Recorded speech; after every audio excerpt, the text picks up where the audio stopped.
പറയട്ടെ.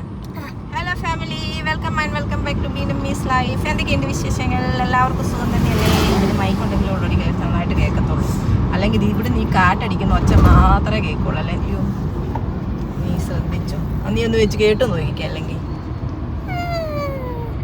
ഹലോ, ഇന്ന് നമ്മുടെ നിശാമിക്ക് അവധി ആയതുകൊണ്ട് ഞങ്ങൾ രാവിലെ തന്നെ കുളിച്ചൊരുങ്ങി നമ്മുടെ കോട്ടയത്തെ ഏറ്റവും മനോഹരമായ, പ്രത്യേകിച്ച് മഴക്കാലത്ത് ഏറ്റവും മനോഹരമായിട്ടുള്ള ഒരു അമ്പലത്തിലേക്കാണ് പോകുന്നത്. കുറേ നാളുകൾക്ക് മുമ്പ് ഞാൻ ആ അമ്പലത്തിൽ പോയതിന്റെ ഒരു വീഡിയോ ഇട്ടിട്ടുണ്ടായിരുന്നു. അപ്പൊ നമുക്ക് ആ അമ്പലത്തിലേക്ക് പോകാം, പ്രാർത്ഥിക്കാം, കാഴ്ചകളൊക്കെ കാണാം. അപ്പൊ നിങ്ങൾ എല്ലാവരും വീഡിയോ മുഴുവനായിട്ട് തന്നെ സ്കിപ്പ് ചെയ്യാതെ കാണുമെന്ന് പ്രതീക്ഷിക്കുന്നു. നമ്മൾ ഏറ്റുമാനൂർ പട്ടിത്താനത്തുള്ള കാരിത്താസ് റൗണ്ടിൽ എത്തിയിട്ടുണ്ട്. നിങ്ങൾ കണ്ടിട്ടുണ്ടോ ഈ കാരിത്താസ് റൗണ്ടിലെ ഈ ഒരു സ്റ്റാച്യു പോലത്തെ സംഭവം? അക്ഷരനഗരി എന്നറിയപ്പെടുന്ന ആണല്ലോ കോട്ടയം. അപ്പൊ കുറെ അക്ഷരമാലകളും അതിലെ ഒരു കൈയും അതിലൊരു ഹൃദയവും ഒക്കെ ആയിട്ട് നല്ല അടിപൊളി ഒരു സ്റ്റാച്യു ആണ് അവിടെ ഉള്ളത്. ഗൂഗിൾ അമ്മായിയോട് വഴി ചോദിച്ചാണ് നമ്മൾ വന്നത്. പുള്ളിക്കാരി നമ്മളെ എളുപ്പത്തിൽ എത്തിക്കാൻ വേണ്ടി ഇടവഴി കയറ്റിയത് കൊണ്ടാണെങ്കിലും നമുക്ക് നല്ലൊരു മനോഹരമായ മറ്റൊരു അമ്പലം കൂടി കാണാൻ വേണ്ടിയിട്ട് പറ്റിയിട്ടുണ്ട്. അപ്പൊ നമുക്ക് ഇവിടെ ഒന്ന് ഇറങ്ങിയിട്ട് പോവാമേ.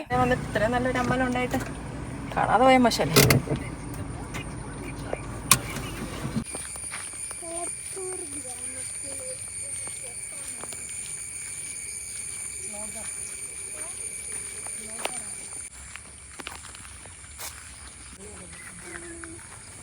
ഇത് അമ്പലത്തിന്റെ ഫ്രണ്ട് ഭാഗം തന്നെയാണ്.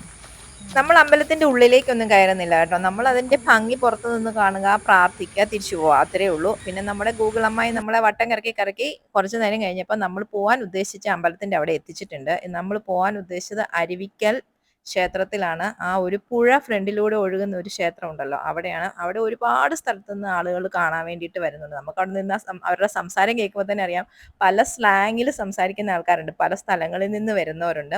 അപ്പം നമ്മൾ അവിടെ നിന്ന് അമ്പലമൊക്കെ ഒന്ന് കണ്ടു, പ്രാർത്ഥിച്ചു, കുറച്ചു നേരം അവിടെ നിന്നു. അപ്പം നമ്മുടെ ഇച്ചുവിന് വെള്ളത്തിൽ ഇറങ്ങണം എന്ന് പറഞ്ഞു. അപ്പം നമ്മൾ കുറച്ചു നേരം അവളെ വെള്ളത്തിലൊക്കെ ഇറക്കി വെച്ചാണ് നമ്മൾ പോകാൻ വേണ്ടിയിട്ടിരുന്നത്. അപ്പം നിങ്ങളിതെല്ലാം ഒന്ന് കണ്ടു നോക്കേ.